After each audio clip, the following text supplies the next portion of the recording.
Nylon मांजापासून बचाव करण्यासाठी शिवसेनेचा अनोखा उपक्रम।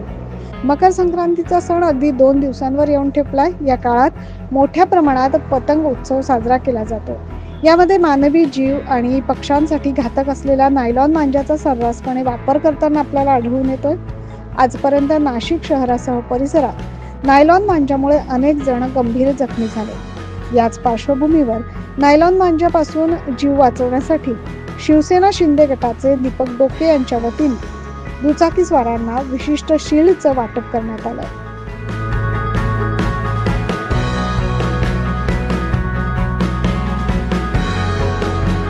शहरामध्ये पतंग उत्सव जो खूप जोरात चालू आहे। संक्रांत सण चालू झाला आहे, त्याच्यामुळे काही समाजकंटक हे नायलॉनचा मांजा वापरत आहेत आणि त्याच्यामध्ये पहिले पक्षीहानी व्हायची, आता मानवहानी पण होते।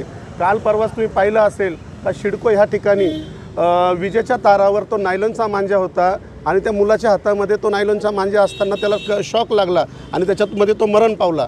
आणि परवाचीच गोष्ट आहे का रस्त्यामधून एक मुलगा कामावून घरी चालला होता, घरी जात असताना रस्त्यामध्ये आडवा मांजा आला त्याला आणि त्याचा गळा कापला गेला। अक्षरशः 75-76 टाके त्या मुलाला बसत आहेत। म्हणजे हा नायलॉन मांजा हा तलवारीपेक्षा आणि ब्लेडपेक्षा आणि हत्यारापेक्षा सगळ्यात घातक आहे। मी सर्व नागरिकांना विनंती करतो आणि पतंग उत्सव करणाऱ्या लोकांना पण विनंती करतो का असा मांजा वापरू नका। याच्यामध्ये अनेक जणांची हानी होते। काल परवा जो प्रकार घडला आहे, अक्षरशः त्या मुलाची परिस्थिती नाही, पण त्याचा खर्च लाखोच्या घरामध्ये जातो आहे। आपली 2 मिनिटाची मजा आणि त्या मुलाला जीवनभरची सजा होते। मी नम्र विनंती करतो असा मांजा वापरू नका। त्या आता समाजकंटक काय ऐकत नाहीत, म्हणून आम्ही आमच्या संस्थेतर्फे आणि शिवसेनेतर्फे हे मांजा थांबवण्यासाठी केंद्र तयार केलं आणि ते प्रत्येक गाडींना लावतो आहेत। आमच्यातर्फे आम्ही 500 गाड्या करतो आहेत आणि जर वाढलं तर अजून वाढू, कारण की कोणाचा तरी जीव वाचला पाहिजे, हा एक उद्दिष्ट आहे आमचा। दीपक डोके यांच्या या उपक्रमाचं जिल्हा शल्य चिकित्सक चारुदत्त शिंदे यांनी कौतुक केलंय। उत्तम आरोग्य मित्र दीपक डोके यांचं मी अभिनंदन करतो या निमित्ताने की त्यांनी हा खूपच उत्कृष्ट उपक्रम राबवला। आपण दरवेळेस पेपरमध्ये बघत असतो, बऱ्याचदा आता नायलॉनचं याच्यावर प्रोहिबिशन गव्हर्नमेंटने केलं तरी तो मार्केटमध्ये अवेलेबल असतो। या निमित्ताने मी आवाहन करतो पोलिसांना की त्याच्यावर ते कडक कारवाई करतातच आहेत, अजून थोडं बघावं मेजर याच्यामध्ये।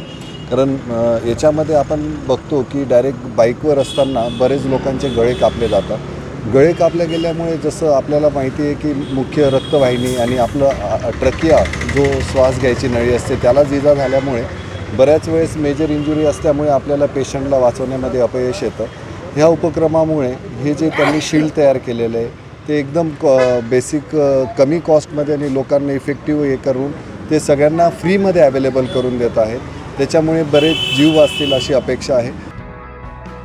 यामध्ये जवळपास 500 दुचाकींना या शील्ड बांधण्यात येत आहेत। नाशिककरांचं नायलॉन मांजापासून संरक्षण व्हावं हा यामागचा उद्देश। नागरिकांनी पतंग उत्सवाचा जरूर आनंद घ्यावा, मात्र दुसऱ्याला इजा होणार नाही याची देखील काळजी घ्यावी, असे आवाहन देखील शिवसेनेच्या वतीने करण्यात आले। यावेळी शिवसेना शिंदे गटाचे माजी खासदार हेमंत गोडसे यांच्यासह शिवसेना पदाधिकारी कार्यकर्ते मोठ्या संख्येने उपस्थित होते। 9 न्यूज महाराष्ट्रासाठी प्रतिनिधी वैभव गिरी।